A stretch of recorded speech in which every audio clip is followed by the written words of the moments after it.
integrity, determination.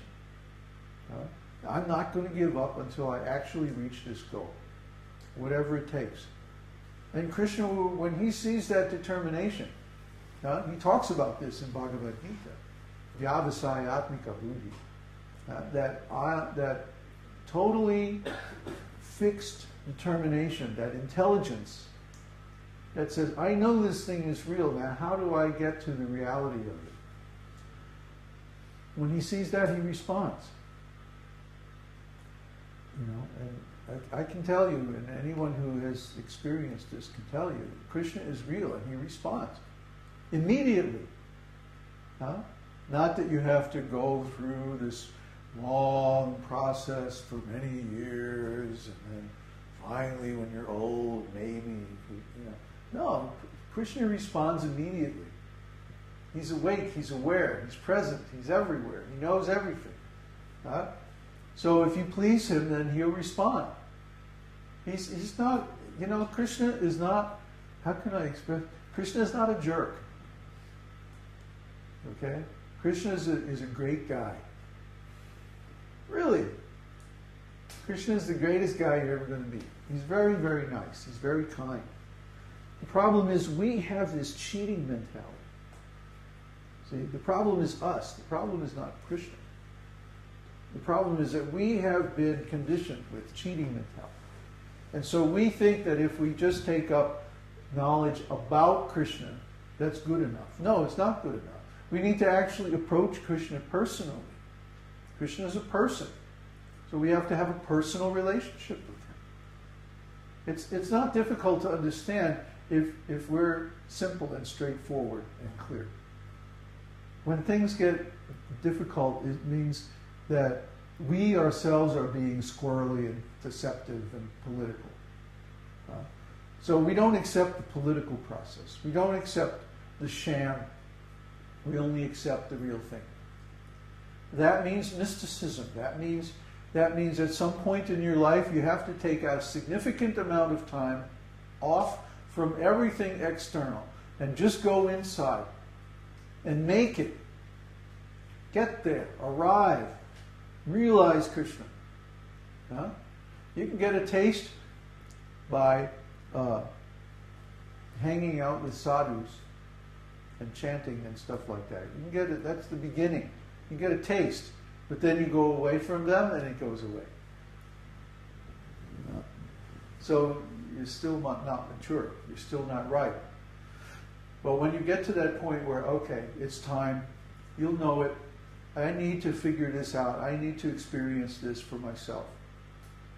Then you go off and find a lonely place in the woods somewhere, and you stock up on 6 months of food, get out the beads, and just chant until you make it.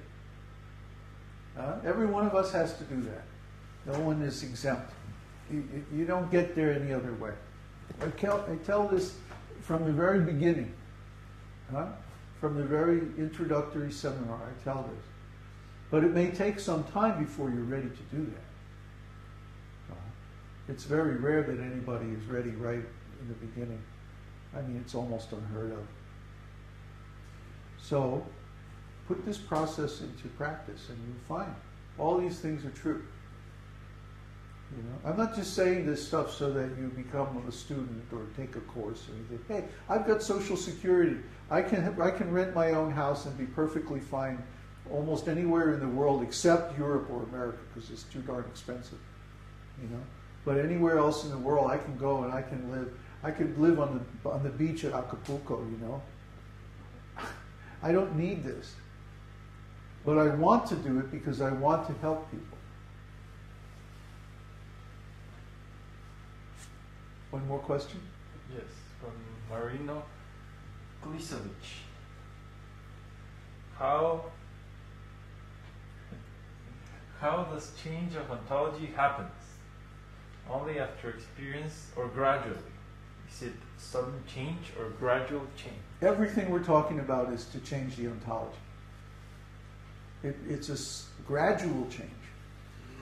You study, you do the chanting, you have spiritual experiences, And slowly, slowly, the ontology changes. You can't just change the ontology overnight.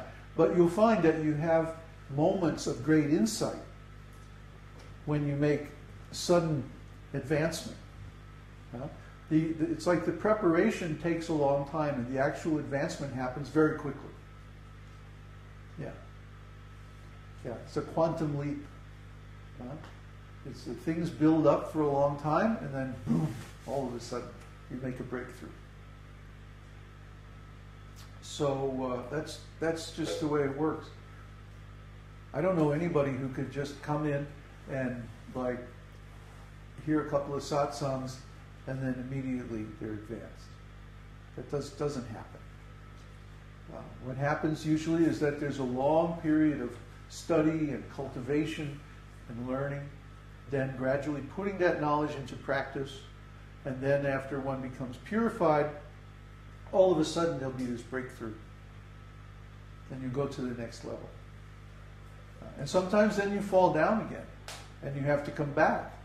Sometimes 2, 3, 4, 5 times, until you finally make it permanent or steady.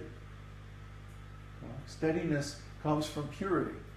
And purity is something that has to be earned. It can't be, you can't go down to the purity store. Give me a ton of purity, please. It's not something you can buy. It's something, or get. It's something you have to become. So it takes some time. If this was easy, everybody would do it, right? It's not easy. It's simple, but it's not easy. It takes some time. So be patient, but keep up the enthusiasm by associating with other devotees. And then eventually in time you will get there. And all these things we're talking about will become like everyday realities, everyday certainties. So, any more questions? No more questions. One more question. Please do it louder. Louder? Louder. Louder? Like this? Yes. And Okay. slowly. The question I had was, until we have that experience, whenever we read the scriptures, we're basically misunderstanding it, right? Because Yes. So the way we deal with it is just to understand that right now we are not understanding it fully, but then eventually we should be able to understand it perfectly. Yeah, we have a provisional understanding. Just like, let's say I'm studying flying a plane. I've never flown a plane in my life. Maybe I've flown in a plane, but I haven't actually flown a plane. So I read all these books, aerodynamics, FAA, power control protocols, radio frequencies, navigation, weather, so many things I have to know before I'm qualified to get in the pilot's seat and actually fly. And even then I have to have an instructor and so many things. So when you're in an association of devotees led by a qualified spiritual master, it's like flying in the plane. You're a passenger. You're going up and moving around in the air and everything and landing, but you're not in control. Somebody else is in control. So then you get some experience in flying and you say, this is cool, I want to become a pilot myself and learn to fly. So then you study the books, and you study the books. When you're studying, you're always thinking, one of these days I'm going to put this knowledge into practice when I'm qualified. But at this point, it's just academic, it's just theoretical. It's background knowledge. It doesn't become realized knowledge until you actually go down and you sit down in the seat with the instructor. First you have to pass a test. You actually know all the background stuff. It's called ground school. And then you get to take actual flying lessons. And the instructor is there just to remind you if you forget something. You actually have to do it.